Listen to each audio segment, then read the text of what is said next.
So this is me putting together the LEGO Creator Lunar lander, the Apollo 11 1969 landing on the moon.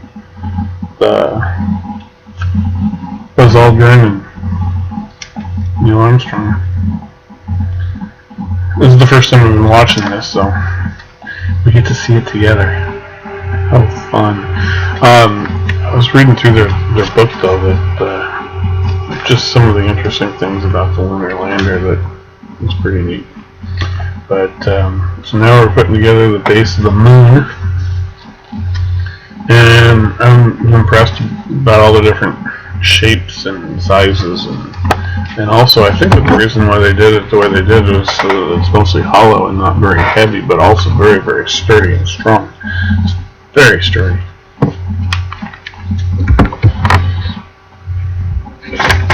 And it's got like a crater kind of offset in the front, which is pretty neat. And the design that they did for that with the smaller pieces is cool. All the different textures and smooth spots. And of course, when I got to put the Apollo 11 label on it, that was pretty neat. There's the crater.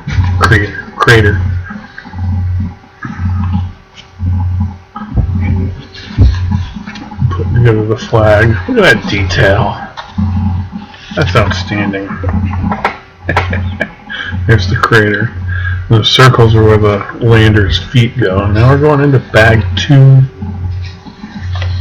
And of course, before each build, I learned how to null Legos from Adam and Norm on tested.com, and I gotta say, it's not necessary, but it does make everything super easy. You get an idea of what all the pieces you have, and they're very easy to find. There's no surfing through pieces, and when you have a limited build space like I do,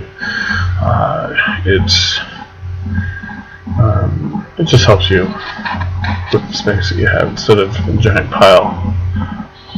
So now we're putting together the descent module.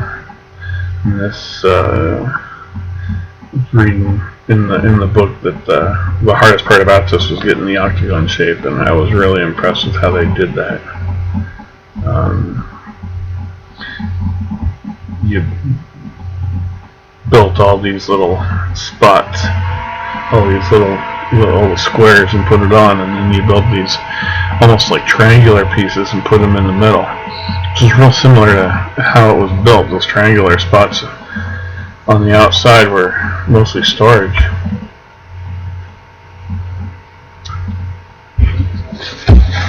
Let's see. The one thing that this build does is, it shows you how to build it and build a piece, and then you get 3 pages deep, and then it's just times 4. So I got hip to that early, and anytime I was building, like right here, anytime I'm building 2 or 3 of the same thing, I skip ahead to make sure that that's what we're doing and that they're exactly the same, and so then I build them at the same time instead of doing 1 or 2 at a time. I was really impressed with the oxygen and hydrogen containers, the red and the white containers. Those are kind of a neat little add-on.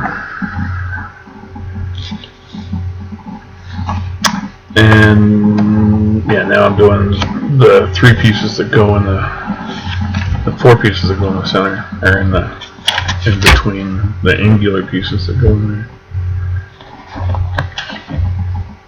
Once again, LEGO engineering at its best. Everything connects together with 4 or 5 different pieces holding it all in, so it's super, super sturdy. So impressed with the engineering. Now we're getting more labels.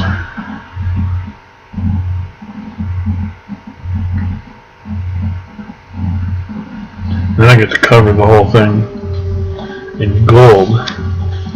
And the gold pieces represent, that's the lunar retroreflector. So, and that right there is the camera that filmed Neil Armstrong coming down the ladder. But the retroreflector is something they left on the moon so that when you shoot a laser up at it, you get a perfect response back from that laser. It reflects it right back. And that's important because at the time they didn't have telescopes to really see very well where they were at, and so they wanted to, kind of a proof marker. And they got it. I'm pretty sure there's one at each landing site.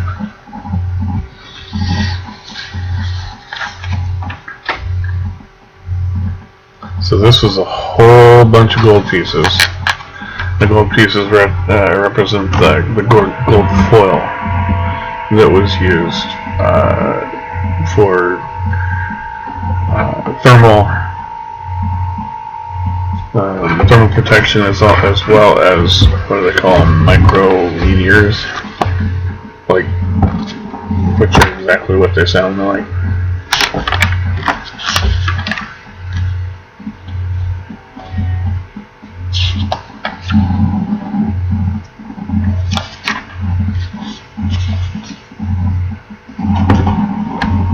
Still in the descent stage. The shiny foil. Oh, and then the legs. I've never seen engineering like this before, but it represented exactly what the lander looked like. And the four pieces that connect to these little ball joints. Super impressed. And then there's the ladder.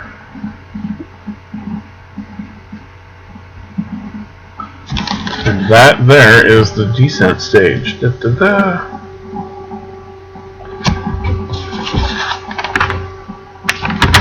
now we got to start working on the ascent stage. This whole thing took me, I think, about 3 hours maybe to put together. I should do like an elapsed clock or something. Done over the course of 2 days. And originally the reason why I did this is because I saw a BricsMax lighting kit that I wanted. That sold me on the whole thing, so that'll be in a separate video. But sure is exciting. I enjoy it. So once again, going out the pieces, and then in this case, once again, anytime it says there's 3 or 4 versions of it, I build them all at once. So here we go. Building both of those at the same time.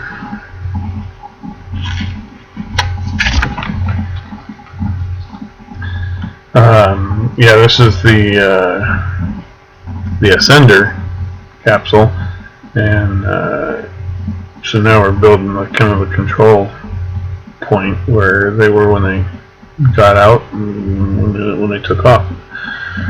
The descent capsule they left on the moon, and then this sucker, as soon as they docked with the command module, they let it go too. So they left most of the equipment that they brought actually on the moon.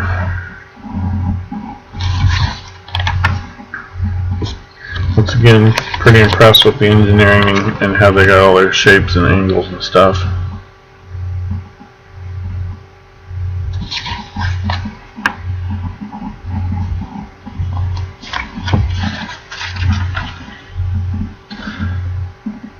I don't know that there's too many unique pieces to just this build. I'm not sure how many of these pieces they built specifically for this, if any. I feel like I've seen all of these pieces before, but maybe not. Maybe some of them are unique. I didn't mention them in the beginning, but they do have that little window. They had a singular window out one side, and they do have that.